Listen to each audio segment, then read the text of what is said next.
Assalamualaikum warahmatullahi wabarakatuh. Halo semuanya, perkenalkan nama saya Raffi Muhammad Gani. Di sini saya akan menjelaskan mengenai agregat supply dan agregat demand untuk tugas remedi penambahan untuk nilai UAS.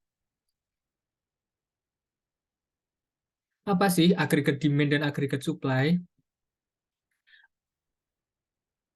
Agregat demand secara harfiah ini istilah merujuk pada nilai seluruh permintaan barang dan jasa dalam suatu periode tertentu. Dalam hal ini, beberapa hal yang termasuk dalam agregat demand adalah seluruh barang konsumsi barang modal untuk proses produksi, kegiatan ekspor-impor, dan program pembelajaran pemerintah negara. Jika dihitung dalam jangka waktu yang panjang, agregat demand juga bisa disebut dengan PDB atau permintaan domestik bruto. Lantas, mengapa agregat demand penting?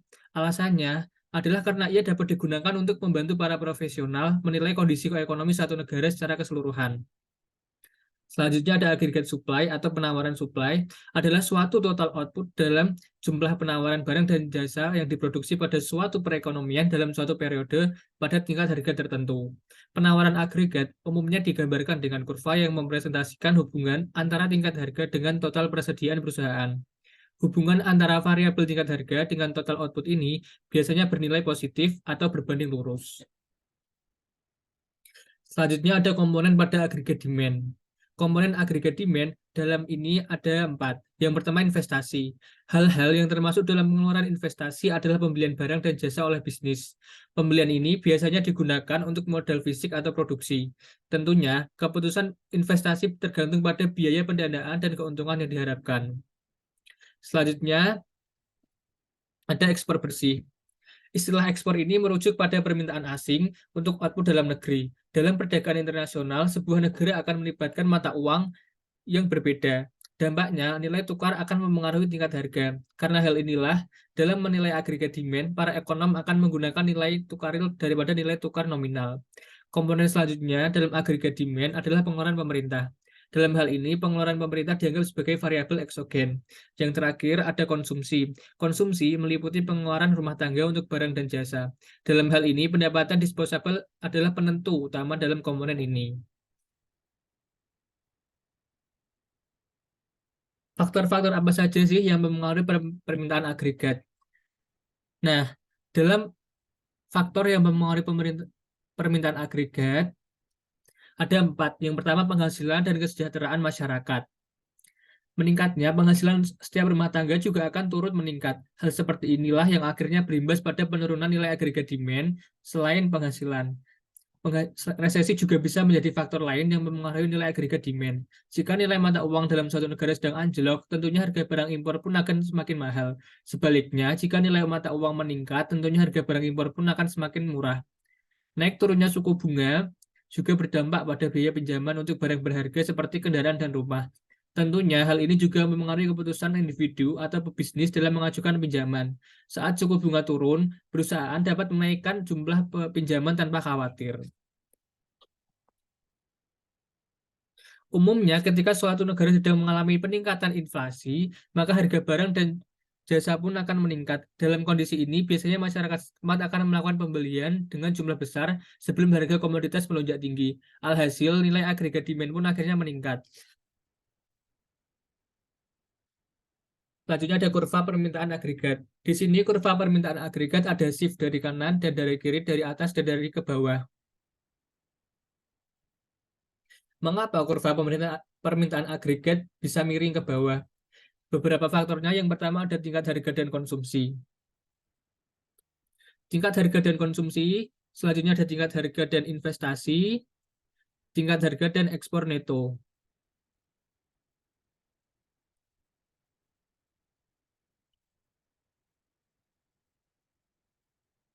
Mengapa kurva permintaan agregat dapat bergeser? Perubahan tingkat harga menyebabkan permintaan agregat bergeser di sepanjang kurva. Sementara itu, perubahan faktor lain menggeser kurva, seperti beberapa kebijakan fiskal ekspansif, kebijakan moneter ekspansif, peningkatan kekayaan rumah tangga, konsumen lebih optimis, bisnis lebih optimis, depresiasi nilai tukar, dan yang terakhir pertumbuhan ekonomi global yang meningkat. Selanjutnya, Ada beberapa faktor yang mempengaruhi penawaran agregat. Yang pertama ada harga input. Ketika harga input mengalami peningkatan, misalnya ditandai dengan tingginya bahan baku dan energi, maka biaya produksi akan turut membesar. Apabila hal itu terjadi, potensi keuntungan yang didapatkan bisa menjadi lebih kecil. Itulah sebabnya garis kurva akan bergeser ke kiri karena output agregat turun untuk memangkas biaya produksi. Sebaliknya, garis kurva bisa bergeser ke kanan jika harga input mengalami penurunan. Selanjutnya ada upah minimal. Faktor lain yang mempengaruhi pergeseran kurva ialah upah minimal yang dibayarkan perusahaan untuk menghasilkan output. Saat upah minimal yang perlu diberikan kepada pekerja mengalami peningkatan, biaya produksi yang dibutuhkan pun akan jauh lebih tinggi.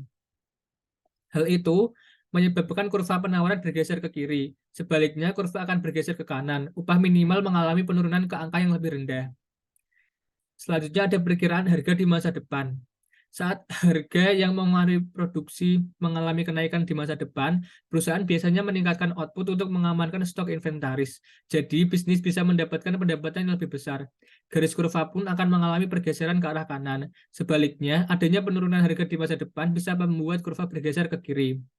Selanjutnya ada pajak bisnis. Selain itu, ada juga faktor lain yang bisa mempengaruhi pergeseran kurva, yaitu pajak bisnis. Ketika pajak bisnis yang harus dibayarkan cenderung kecil, biaya produksi pun bisa dipangkas menjadi lebih sedikit, sehingga perusahaan bisa memperoleh keuntungan yang lebih besar. Saat hal tersebut terjadi, kurva pun akan bergeser ke kanan. Sebaliknya, kurva akan bergeser ke kiri saat pajak bisnis mengalami peningkatan yang juga mempengaruhi kenaikan biaya produksi. Yang terakhir ada subsidi pemerintah. Subsidi pemerintah juga dapat menjadi faktor pergeseran kurva dalam jangka pendek. Besarnya subsidi dari pemerintah yang diperoleh bisnis bisa menurunkan biaya produksi sehingga output akan lebih besar dan kurvanya bergeser ke kanan.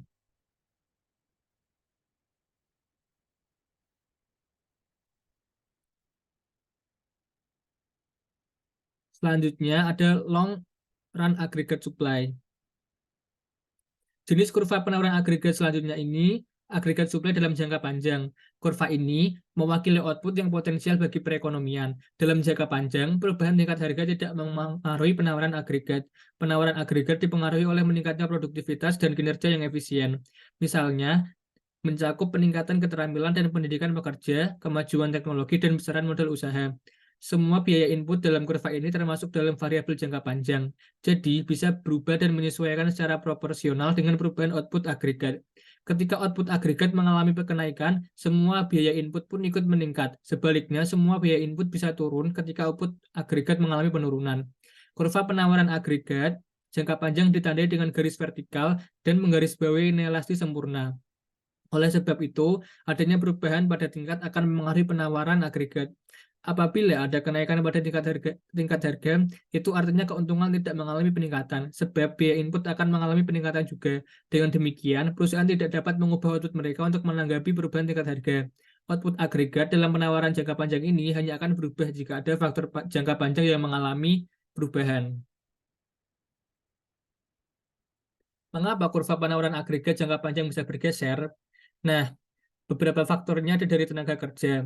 Ketika terjadi peningkatan jumlah pekerja, maka penawaran barang dan jasa juga akan meningkat, sehingga kurva penawaran akan bergeser ke kanan. Sebaliknya, jika jumlah pekerja sedikit, maka kurva penawaran agregat akan bergeser ke kiri.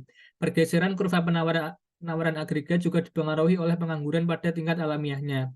Posisi kurva penawaran agregat jangka panjang juga bergantung pada tingkat pengangguran alamiahnya. Sehingga terjadi perubahan dalam tingkat pengangguran alamiah, maka akan menggeser kurva penawaran agregat jangka panjang. Pergeseran yang berasal dari modal. Kenaikan jumlah modal dalam suatu perekonomian akan meningkatkan produktivitas, sehingga jumlah penawaran barang dan jasa juga meningkat. Sebagai hasilnya, kurva penawaran agregat jangka panjang bergeser ke kanan. Sebaliknya, penurunan jumlah modal dalam suatu perekonomian menurunkan produktivitas dan jumlah penawaran barang dan jasa yang kemudian menggeser kurva penawaran agregat jangka panjang ke kiri. Pergeseran yang berasal dari sumber daya alam. Produksi perekonomian bergantung pada sumber daya alamnya. Penemuan jenis mineral menggeser kurva penawaran agregat jangka panjang ke kanan. Perubahan dalam pola cuaca juga mengakibatkan pertanian menjadi sulit menggeser kurva penawaran agregat jangka panjang ke kiri. Yang terakhir ada pergeseran yang berasal dari pengetahuan teknologi. Jadi, penemuan dalam teknologi membuat bergesernya kurva penawaran agregat jangka panjang ke kanan. Sebaliknya, jika pemerintah melarang perusahaan menggunakan metode produksi, mungkin karena terlalu berbahaya bagi pekerja. Hasilnya adalah pergeseran ke kiri dalam kurva penawaran agregat jangka panjang. Selanjutnya ada short run aggregate supply. Ada juga jenis kurva penawaran agregat jangka pendek. Itu artinya ketika tingkat harga tinggi, output agregat juga mengalami peningkatan. Sebaliknya, tingkat harga yang rendah akan memicu penurunan output agregat. Meski begitu, perubahan tingkat harga tidak menyebabkan kurva bergerak ke kanan atau ke kiri. Perubahan tingkat harga hanya akan mengakibatkan output agregat bergerak di sepanjang kurva. Berdasarkan kurva tersebut, dapat diasumsikan bahwa beberapa biaya seperti sewa dan upah tidak berubah dalam jangka pendek. Jadi, ketika tingkat harga naik, perusahaan melihatnya sebagai peluang untuk meningkatkan keuntungan bisnis. Dengan begitu, mereka akan terdorong untuk meningkatkan output agregat. Sebaliknya, tingkat harga yang mengalami penurunan juga bisa menyebabkan tingkat keuntungan perusahaan rendah.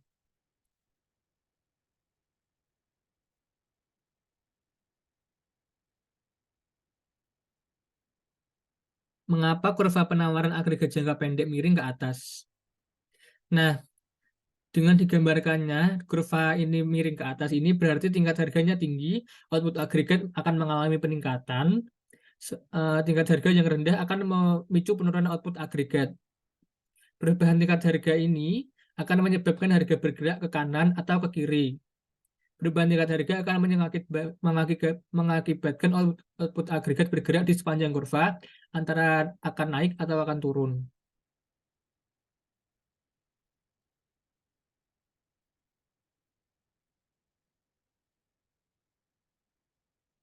Mengapa kurva penawaran agregat jangka pendek dapat bergeser?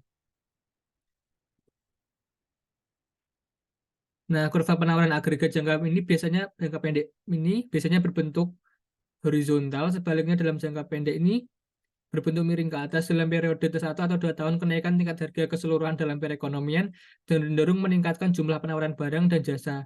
Sedangkan penurunan dalam tingkat harga cenderung akan mengurangi penawaran barang dan jasa.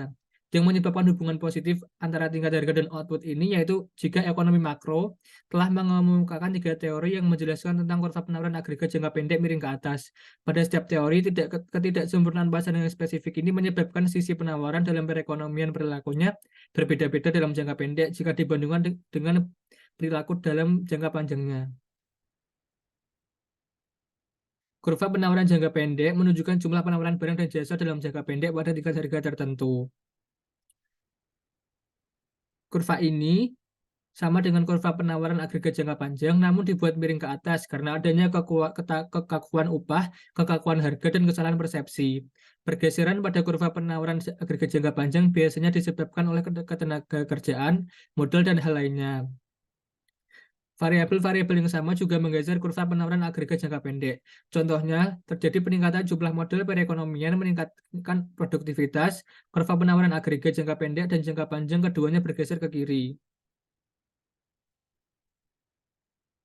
Dampak penawaran agregat. Yang pertama, pergeseran-pergeseran pada penawaran agregat dapat menyebabkan stagflasi, yaitu periode merosotnya output dan naiknya harga-harga.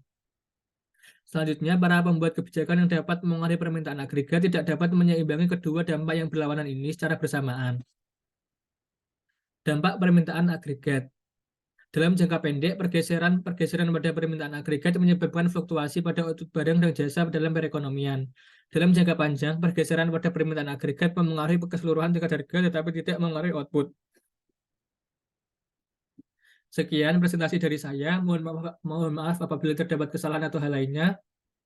Terima kasih atas perhatiannya. Wassalamualaikum warahmatullahi wabarakatuh.